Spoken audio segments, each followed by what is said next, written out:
कहते कबीर कबीर कबीरा, कहते कबीर कबीर। कबीर साहब ने परमात्मा को सहज रूप से पाया है। कुछ भी असहज होकर उन्होंने यात्राएं नहीं की और इसीलिए वे संसार के सभी लोगों को ये समझा रहे हैं, बारंबार समझा रहे हैं और समझाते समझाते थके नहीं।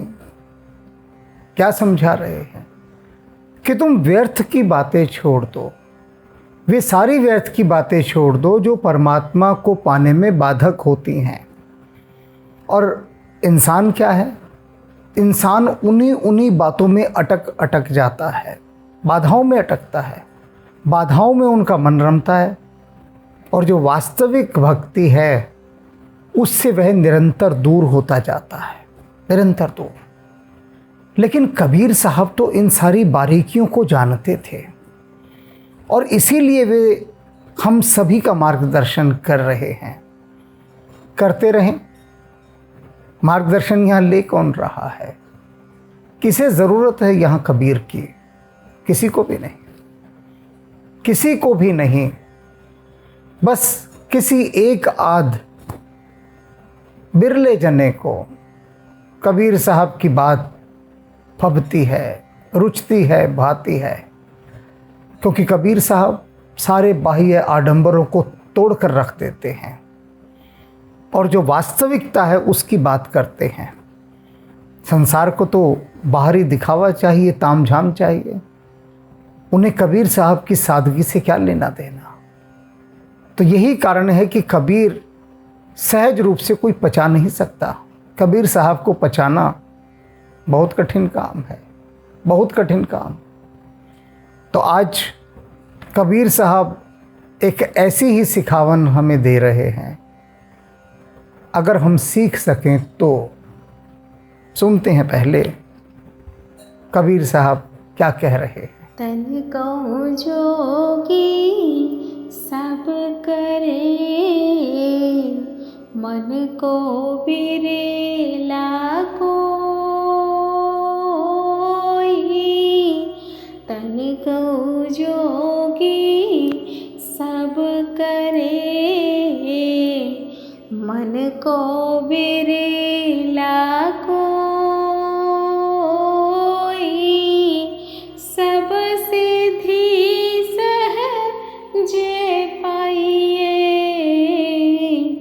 जे मन जोगी होई कबीरा, जे मन जोगी होई। पहली पंक्ति, तन को जोगी सब करे, कि जो भी मनुष्य अध्यात्म के मार्ग पर है, भक्ति के मार्ग पर है, परमात्मा को चाहता है और उस दिशा में चल रहा है, तो वो सबसे पहला काम क्या करता है? तन को जोगी सब करें।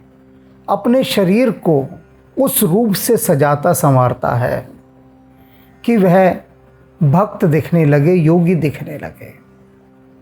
अभी कुछ दिन पहले एक महिला का मेरे पास संदेश आया।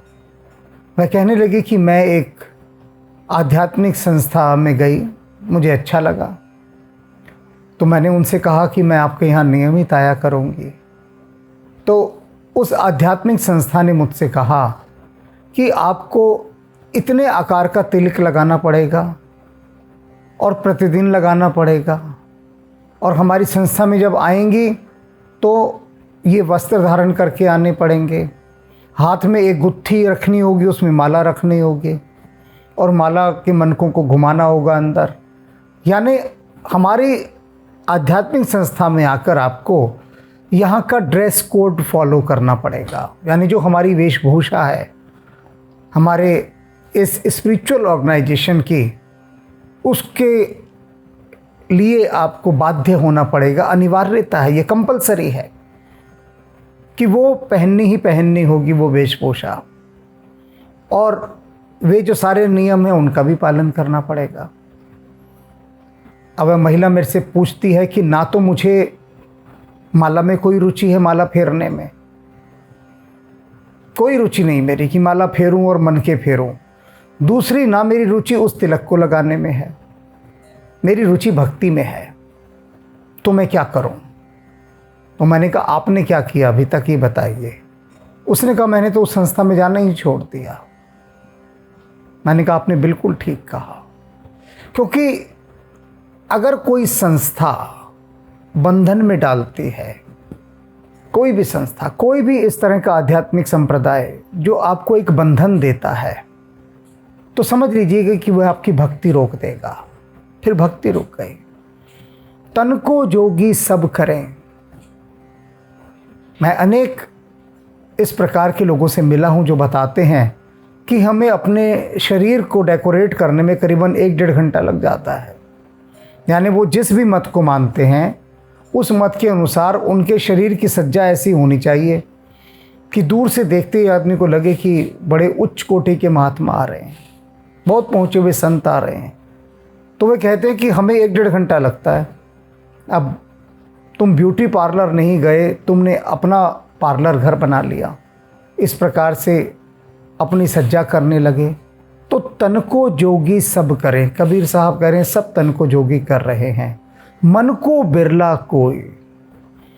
लेकिन मन को जो है, कोई बिरला ही है जो मन को योगी बनाता है। वास्तव में जो योग है वो तो मन के लिए है, तन के लिए तो है नहीं। अब यहाँ पर एक बात और भी कि ये जो शरीर को इतने लोग सजा रहे हैं, साधु महात्मा संत, आपने देखा होगा विभिन्न प्रकार के साधु महात्मा संत कितना अपने शरीर को सजाए रहते हैं। तो सवाल है, क्या ये गलत थे? क्या कबीर साहब इन पर कटाक्ष कर रहे हैं? वे एक बात साथ साथ कह रहे हैं, कटाक्ष नहीं कर रहे वे। अगर किसी ने अपने आप को आध्यात्मिक वेशभूषा के अनुसार सजाया हुआ है तो ठीक है, एक सौंदर्य है। जिस भाव में वह रह रहा है, अपने उस भाव की अभिव्यक्ति वह जिस ढंग से करना चाहता है कर रहा है, कोई गलत नहीं। अब जिनकी मैंने अभी बात कही, जो 1-1.5 घंटा अपने शरीर को सजाने में लगा रहे हैं कि जिससे वे भक्त दिखें, संत दिखें, सन्यासी दिखें, तो गलत नहीं है कि कुछ गलत कर रहे हों, लेकिन मन को भी तो उसी के अनुरूप बिल्कुल सजाएं। कबीर साहब ये कह रहे हैं कि केवल बाहरी बाहरी शरीर ही सज कर रह जाए और मन कुरूप का कुरूप, मन का कोई श्रृंगार नहीं किया, कोई सजाया नहीं मन को, तो फिर क्या हुआ? फिर तो बात नहीं बनी ना। अब ये जोगी शब्द को भी समझ लीजिए। सबसे पहले जो कबीर साहब ने अभी कहा ना, तन को जोगी सब करें, कि अपने शरीर को सब जोगी बनाकर दिखा रहे हैं। मन को बिरला कोई, बिरला माने रेयर, एक्सेप्शनल, कोई अपवाद, कोई एक होता है जो अपने मन को योगी बनाए। अब ये योगी शब्द को समझ लीजिए। ये जो जोगी है वो योगी का अपभ्रंश है, बिगड़ा हुआ रूप, तद्भव रूप है जोगी। अब ये योगी क्या है? जो योग करता है वह योगी। अब योग क्या है? तो भक्ति योग, ज्ञान योग, प्रेम योग, अनंत योग हैं कि आप किस दिशा में जा रहे हैं। आप जो परमात्मा को पाना चाह रहे हैं वो ज्ञान मार्ग से पाना चाह रहे हैं या भक्ति मार्ग से? तो जो मार्ग है वही योग है। योग माने जुड़ना, बढ़ना, प्लस जिसको कहते हैं जमा करना। हम कहते हैं ना 2 योग 2 बराबर 4, 2 + 2 = 4। तो जो प्लस है वह योग है, निरंतर बढ़ना आगे की ओर। अब बढ़ाया किसको? मनुष्य ने। वो बाहरी बाहरी में अटक गया, शरीर शरीर ही बढ़ाता रहा, अर्थात शारीरिक सज्जा पर, वेशभूषा पर, उस पर सारा ध्यान गया। और वो स्वाभाविक है। इस बात को मैं बार बार रेखांकित कर रहा हूँ कि यह कोई दोषपूर्ण नहीं है कि एक व्यक्ति यदि अपने शरीर को आध्यात्मिक रूप से सजा रहा है, कि उसका भाव है वह, लेकिन उसके समानांतर, उसके पैरेलल, क्या उसने मन को भी योगी किया? मन को योगी तो कोई विरला ही कर पाता है। वैराग्य से भरना मन को, अर्थात बाहरी मोह माया से हट जाना, बाहरी मोह माया से दूरी बना लेना, वह तो होता नहीं।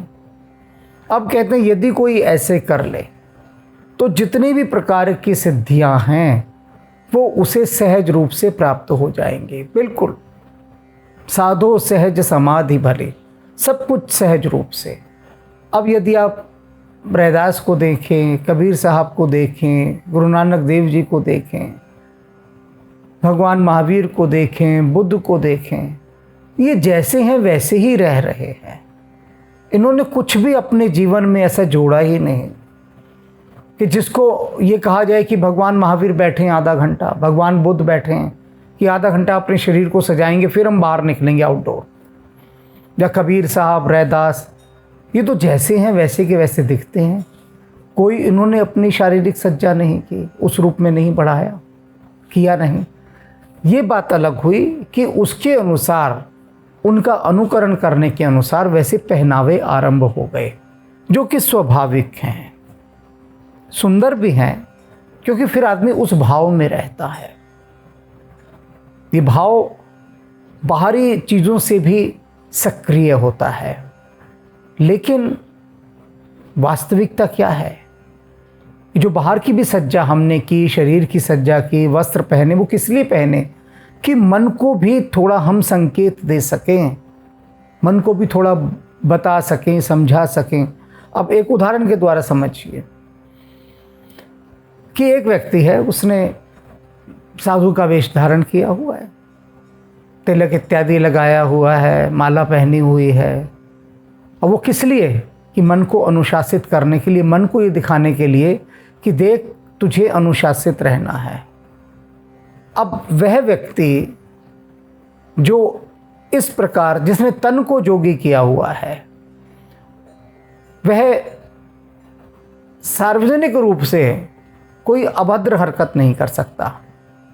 एक मनचला युवक है, सड़कों पे सीटियां बजाता भी जा रहा है और अभद्र हरकतें करता भी जा रहा है, शराब के ठेके पर भी जाकर वहाँ पर उपद्रव मचा रहा है, सरेआम बीड़ी सिगरेट पी रहा है।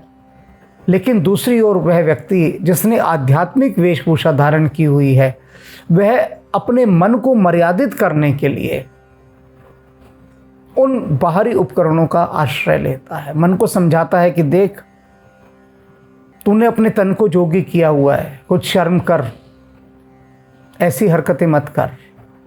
तो ये अपने मन को समझाने के लिए ये बाहरी प्रतीक आरंभ हुए थे। व्यर्थ नहीं थे, बड़े सार्थक थे, बहुत सार्थक थे, क्योंकि मन को अनुशासित करते हैं। आपने देखा होगा कि अनेक दुकानदार तिलक लगाकर और बड़े भक्ति भाव से आध्यात्मिक वस्त्र पहनकर दुकान पर बैठते हैं। क्यों? उससे चोरी करने में बड़ी सुविधा हो जाती है कि जो बाहरी आदमी आकर देखता है दुकानदार को कि भाई इसने तो तिलक धारण किया हुआ है, कंठी माला पहनी हुई है, बड़े भगत जी लग रहे हैं ये तो ये आदमी बेईमानी नहीं करेगा, बिल्कुल बेईमानी नहीं करेगा। तो जो सामने आने वाला व्यक्ति है उसके मन पर एक सहज प्रभाव पड़ता है, बिल्कुल सहज प्रभाव, वेशभूषा को देखकर, और उसका भाव बदल जाता है।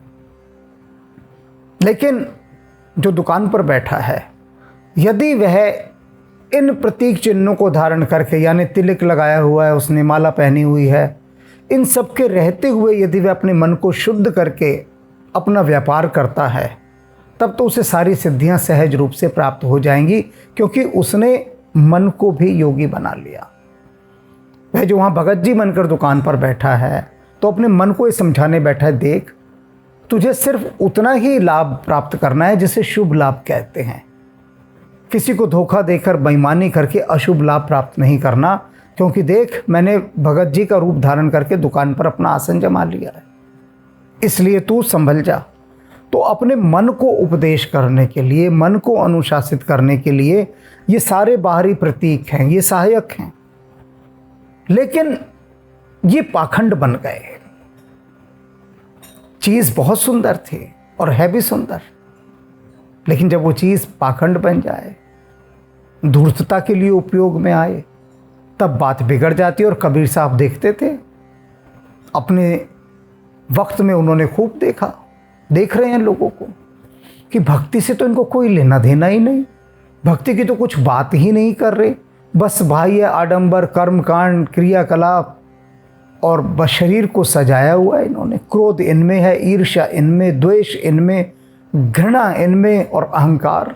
अहंकार कर तो हिमालय खड़ा है।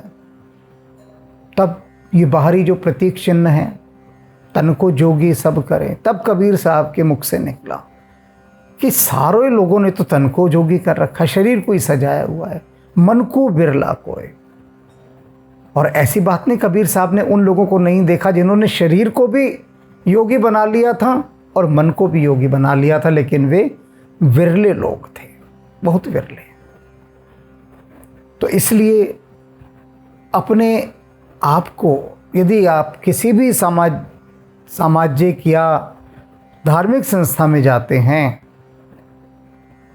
तो थोड़ा सा इन बातों का ध्यान रखिए कि केवल उनकी बाहरी वेशभूषा और जितने भी बाहरी प्रतीक चिन्ह हैं, केवल वही होकर नहीं रह जाना है। केवल वही होकर, वह तो एक टूल हैं जो आपको परमात्मा की ओर ले जाने में थोड़ी सहायता देते हैं।